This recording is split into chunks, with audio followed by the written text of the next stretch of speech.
Olá, meu nome é Rodrigo Polidoro e junto do Elarno N e do Rafael Moreira, vamos apresentar aqui a atividade de programação 2 da UC de PCD.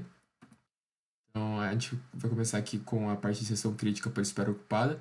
Nós optamos por fazer o algoritmo AnaPneuli com threads em Python, para a gente gostar bastante dessa linguagem. É, E bem, eu vou aqui mostrar o algoritmo que a gente desenvolveu. Bem, esse daqui é o algoritmo com controle, né? Então, que nem requisitado, a gente fez dois, um com controle e um sem controle. Eu vou aqui apresentar brevemente ele, né? A gente tem aqui três variáveis globais, request, responde e soma. Aqui a gente tem uma classe de thread, que a gente tem a inicialização dela com um valor, o valor dela, né? O número dela, e uma variável binária que determina se ela deve ser executada ou não. Aqui tem a função de execução dela. Então, a gente tem um laço while, que é enquanto ela deve ser executada, né? Enquanto esse aqui for true. É, a gente cai num outro while, que enquanto o respond for diferente do número da thread, ele vai ficar preso dentro desse while aqui, que faz a checagem aqui se a thread ainda deve ser executada. Então, ele fica preso dentro desse looping. E daí, quando o responde finalmente for igual ao número da thread, ele sai desse looping e entra na seção crítica, onde ocorre a soma, né? Então, e daí depois a gente printa o valor da soma, e aqui tem a função de parada. Bem, é assim que funciona a nossa classe de thread, e a partir da execução do código, a gente começa aqui com as definições dos parâmetros de execução e número de threads. E daí aqui tem a inicialização das threads e a execução das threads. Para depois a gente fazer o print e parar o print da soma total, né, que a gente encontrou, e depois para parar. Então, conforme foi solicitado na atividade, eu vou aqui mostrar com duas threads o funcionamento para o algoritmo com controle. Então, a thread 1 e a thread 2 estão funcionando. E aqui começa a fazer a soma. A gente consegue ver que elas estão somando, as duas threads estão somando de 1 a 10 sequencialmente, sem nenhuma dificuldade, sem nenhum problema. Agora, com quatro threads aqui, vamos executar novamente. Então, thread 1, thread 2, thread 3 e thread 4 funcionando. E as threads estão realizando as somas aqui. 1, 2, 3, 4.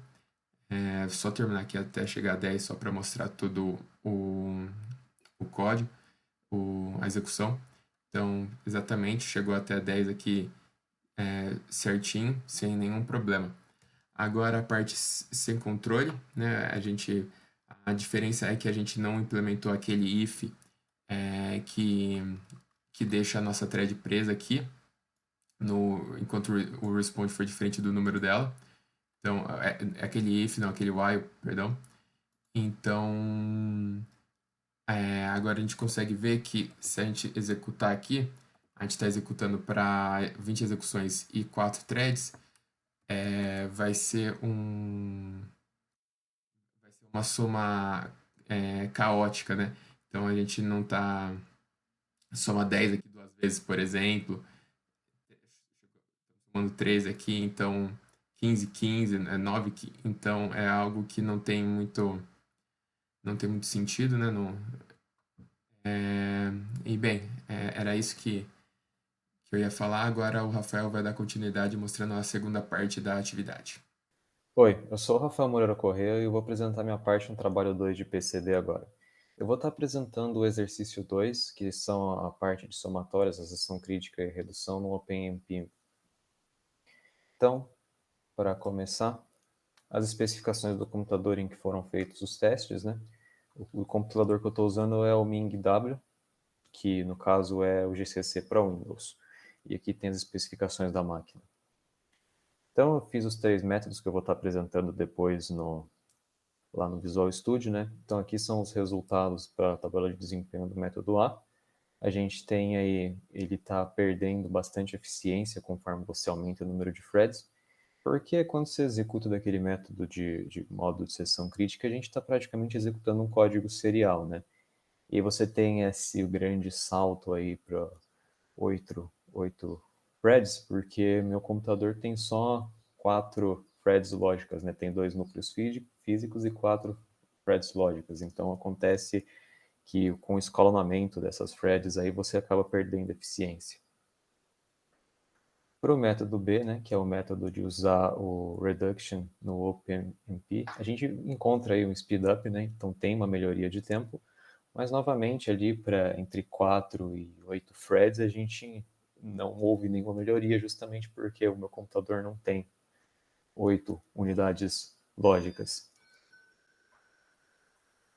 Corta aí, Leozinho, tô esperando porque tá batendo o sino aqui. Tá, vou voltar. Então, para o último método, que é o método que eu implementei, né, que eu vou estar explicando, a gente tem aqui, ele houve uma pequena piora no tempo nos testes, né, entre uma e duas threads, mas depois a gente nota uma melhora para 4 threads, né, acontece um speedup em relação ao uso de uma thread só, e para 8 ele é um speedup em relação a uma única thread, mas você perde bastante eficiência, principalmente quando você compara com 4 threads, justamente por conta das especificações do computador. Então agora eu vou estar apresentando no Visual Studio os códigos e mostrando eles em execução. Então estou aqui no Visual Studio, né? Vou estar começando aqui pelo exercício A, é a mesma implementação em questão do algoritmo do trabalho passado, né? A única diferença que a gente tem aqui embaixo. Então no último laço aqui do número de iterações, que no caso, só para mostrar, eu vou estar executando só 5 em todos, até para não ficar muito demorado. Então aqui tem os termos do pragma, né, para número de threads aqui, a soma sendo compartilhado, o laço for e no fim a seção crítica, que é a soma. E depois ele imprime a soma. Então eu vou estar aqui compilando e executando para mostrar. Imprime a condição inicial e imprimiu a soma da iteração 5 deu 14. Não vou nem estar limpando aqui, justamente para mostrar os outros. No exercício B, então aqui eu tenho novamente 5 iterações. Aqui é para usar o termo do reduction, né? Então eu estou fazendo aqui a reduction para soma, né? Uma soma na variável soma, e faz o laço do pragma for aqui. Então vou estar executando.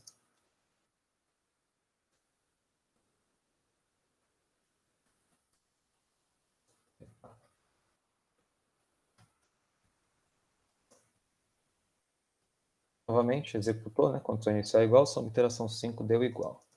Então, por fim, a minha implementação, né? Nossa implementação, que a gente fez aqui.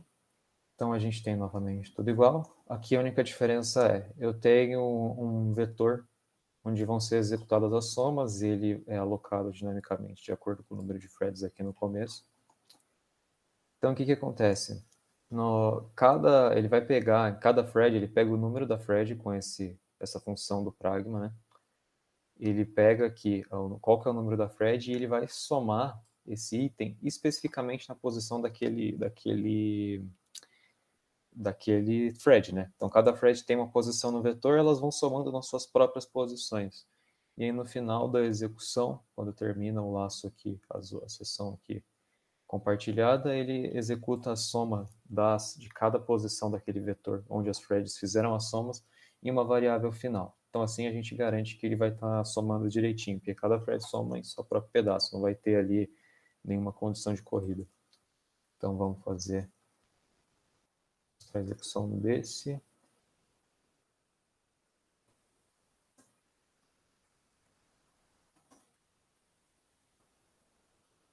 A gente pode notar, ele faz, assim como as outras, ele consegue garantir o resultado correto. Então, essa era a minha parte. Muito obrigado pela atenção. E agora fica com o Léo. Olá, eu sou o Leonardo e agora vou apresentar um pouco sobre a seção crítica em Java, né? Utilizando semáforos.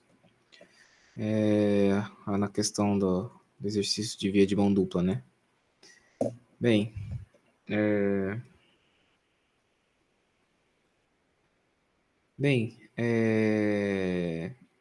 As funções foram disponibilizadas, né?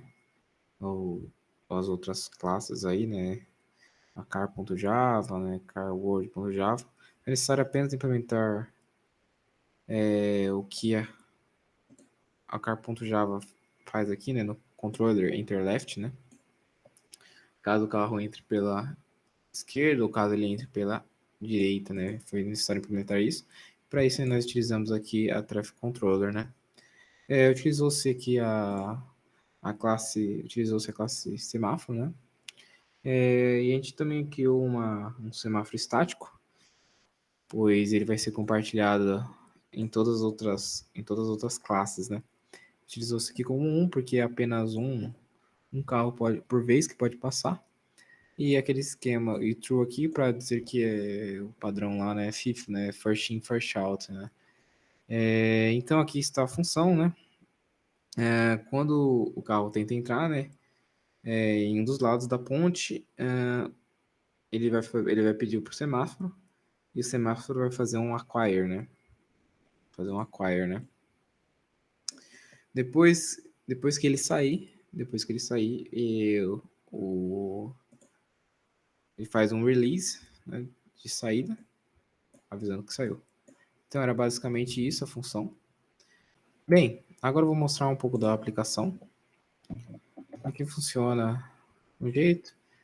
Adicionarmos alguns carros aqui, né? Os carros vão passando, conforme adiciona os outros carros aqui. Ele vem e passa o azul, né?